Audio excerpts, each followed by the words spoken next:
शिव महापुराण अध्याय 13 का संक्षेप सारांश। 1. भगवान शिव के रूप और महिमा।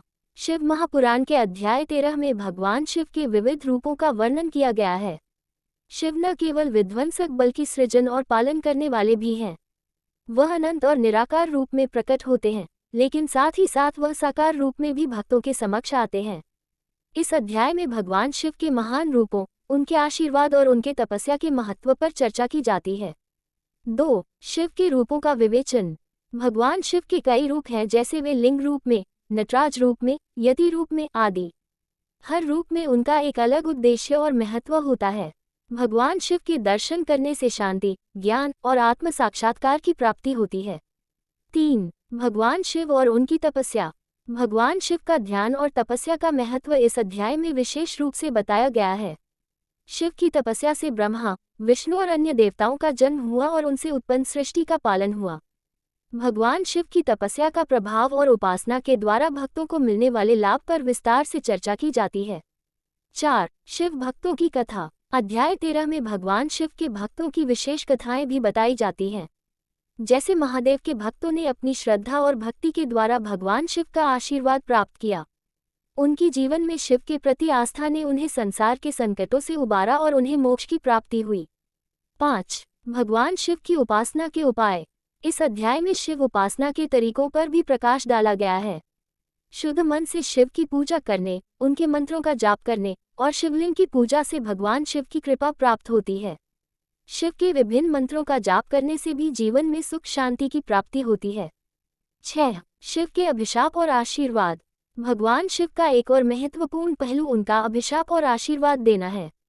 वे अपने भक्तों को आशीर्वाद देने में तत्पर रहते हैं, लेकिन कभी कभी उन्हें उनके कर्मों के अनुसार कठोर निर्णय भी लेने पड़ते हैं।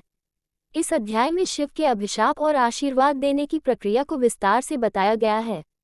7. शिव के विवाह और पार्वती की महिमा। भगवान शिव और पार्वती की विवाह कथा भी इस अध्याय का एक अहम हिस्सा है। पार्वती ने कठोर तपस्या के बाद भगवान शिव को पति के रूप में प्राप्त किया। उनके विवाह के बाद पार्वती ने अनेक शक्तियों का अर्जन किया और वह सशक्त रूप में उभरी। इस विवाह की कथा में भगवान शिव की महानता और पार्वती की तपस्या का भी वर्णन किया गया है। 8. शिव महिमा का विस्तार। भगवान शिव की महिमा को विस्तार से बताया गया है कि वह हर जीव के अंदर वास करते हैं और उनका आशीर्वाद प्राप्त करने के बाद किसी भी जीव का जीवन सफल हो जाता है। 9. भक्तों के उद्धार की कथा। अंत में इस अध्याय में उन भक्तों की कहानियां हैं जो भगवान शिव की भक्ति के कारण अपने जीवन के कठिन समय से उबरे और भगवान के आशीर्वाद से सुखी हुए। शिव महापुराण अध्याय 14 का सारांश।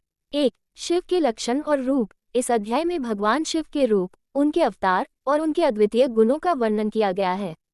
भगवान शिव को आध्यात्मिक गुरु के रूप में माना जाता है, जो अपने भक्तों के जीवन में शांति और समृद्धि लाते हैं। शिव जी का रूप अत्यंत प्रभावशाली होता है, जिसमें उनके शरीर पर चंद्रमा, गंगा, नाग और त्रिशूल जैसे चिन्ह होते हैं।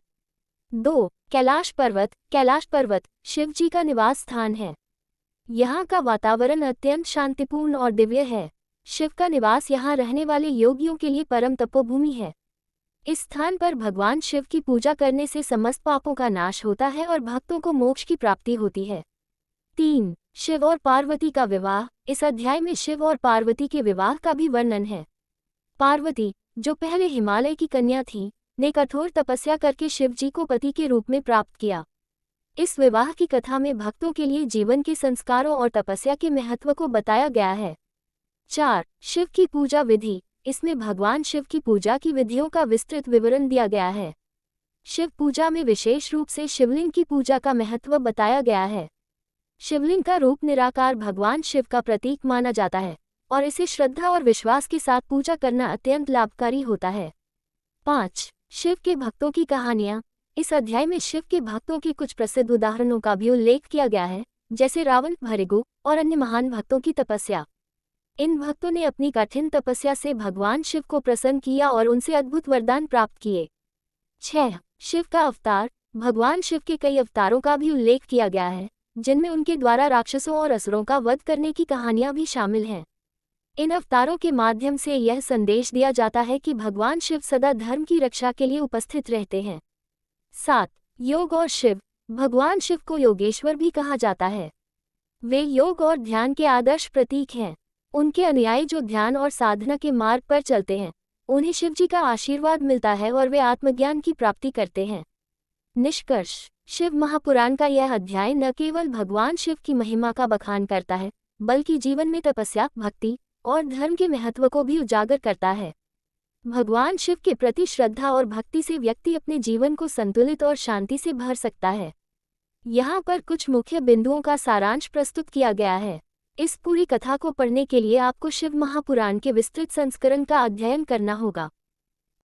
शिव महापुराण का कथा अध्याय 15 विशेष रूप से भगवान शिव के विभिन्न रूपों, उनके भक्तों की कथाओं और शिव पूजा के महत्व पर आधारित है। इस अध्याय में शिव के विविध रूपों और उनकी महिमा का वर्णन किया गया है। साथ ही शिव की उपासना से संबंधित धार्मिक और आत्मिक लाभों का भी विस्तार से वर्णन किया गया है। अध्याय 15 का सारांश। 1. शिव के रूपों का वर्णन। शिव महापुराण में भगवान शिव के कई रूपों का वर्णन किया गया है। इनमें उनके उग्र रूप, शांत रूप और मध्यस्थ रूप शामिल हैं। शिव को आदिदेव, महादेव, त्रिलोकीनाथ आदि नामों से पुकारा जाता है।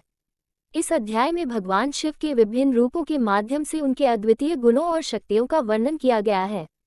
शिव का उग्र रूप। जब भगवान शिव युद्ध के लिए तैयार होते हैं तो उनका रूप उग्र हो जाता है। उनके उग्र रूप में उनका शरीर भस्म से ढका होता है और उनकी आंखों से अग्नि निकलती है। शिव का शांत रूप। शिव का शांत रूप साक्षात कल्याणकारी होता है। इस रूप में शिव की उपासना से भक्तों को शांति और मोक्ष की प्राप्ति होती है। शिव का मध्यस्थ रूप। ये रूप संतुलन और न्याय का प्रतीक होता है। जब देवताओं और असुरों के बीच संघर्ष होता है तो शिव अपने मध्यस्थ रूप से न्याय प्रदान करते हैं। 2. शिव पूजा और उसका महत्व।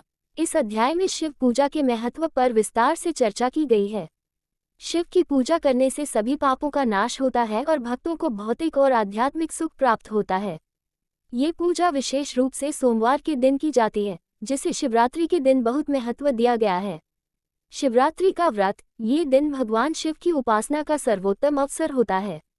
इस दिन विशेष रूप से शिवलिंग की पूजा की जाती है और उपवासी रहकर रात भर शिव की भक्ति की जाती है। शिवरात्रि का व्रत हर व्यक्ति के जीवन में सुख, समृद्धि और मोक्ष की प्राप्ति का कारण बनता है। 3. भगवान शिव के भक्तों की कथाएं। इस अध्याय में भगवान शिव के कुछ प्रमुख भक्तों की कथाएं भी प्रस्तुत की गई हैं, जिनकी शिव भक्ति ने उन्हें महान बना दिया। इनमें से कुछ प्रमुख भक्तों की कथाएं इस प्रकार हैं। भृगु ऋषि। भृगु ऋषि का शिव के साथ गहरा संबंध था। उन्होंने शिव की उपासना की और शिव ने उन्हें अद्वितीय आशीर्वाद प्रदान किया। नंदी। नंदी भगवान शिव के वाहन, शिव के महान भक्त थे। नंदी की भक्ति और श्रद्धा ने उन्हें भगवान शिव का परम प्रिय बना दिया। गणेश। भगवान गणेश का जन्म और उनका शिव के साथ संबंध भी इस अध्याय में वर्णित किया गया है। गणेश ने अपने पिता शिव से अनेकों आशीर्वाद प्राप्त किए और उनका महत्व शिव महापुराण में विशेष रूप से बताया गया है। 4. शिव के आशीर्वाद से भक्तों को मिलने वाली सिद्धियां। भगवान शिव के आशीर्वाद से भक्तों को अद्भुत शक्तियां और सिद्धियां प्राप्त होती हैं। ये सिद्धियां न केवल भौतिक संसार में बल्कि आध्यात्मिक क्षेत्र में भी उन्हें सफलता दिलाती हैं। अक्षय धन। भगवान शिव की पूजा करने से व्यक्ति को धन, समृद्धि और ऐश्वर्य प्राप्त होता है। निष्कलंक जीवन। शिव की उपासना से व्यक्ति का जीवन निष्कलंक और पवित्र हो जाता है। यह उसे सभी दुखों और विपत्तियों से उबारता है। 5. शिव के विवाह की कथा। भगवान शिव का विवाह देवी पार्वती से हुआ था और उनकी शादी की कथा भी इस अध्याय में वर्णित है। यह विवाह न केवल एक दिव्य विवाह था, बल्कि इसने प्रेम, त्याग और तपस्या का सर्वोत्तम उदाहरण प्रस्तुत किया। देवी पार्वती की कड़ी तपस्या और भक्ति ने शिव को उन्हें अपनी पत्नी के रूप में स्वीकार करने के लिए प्रेरित किया। 6. शिव के तप और तात्विक शिक्षाएं। भगवान शिव के जीवन का एक महत्वपूर्ण पहलू उनका तप है। उनका जीवन तप, साधना और ध्यान का उदाहरण प्रस्तुत करता है। शिव की उपासना से व्यक्ति को आंतरिक शांति और आत्मज्ञान प्राप्त होता है। 7. भगवान शिव के मठ और मंदिर। शिव महापुराण में भगवान शिव के प्रमुख मठों और मंदिरों का भी वर्णन किया गया है।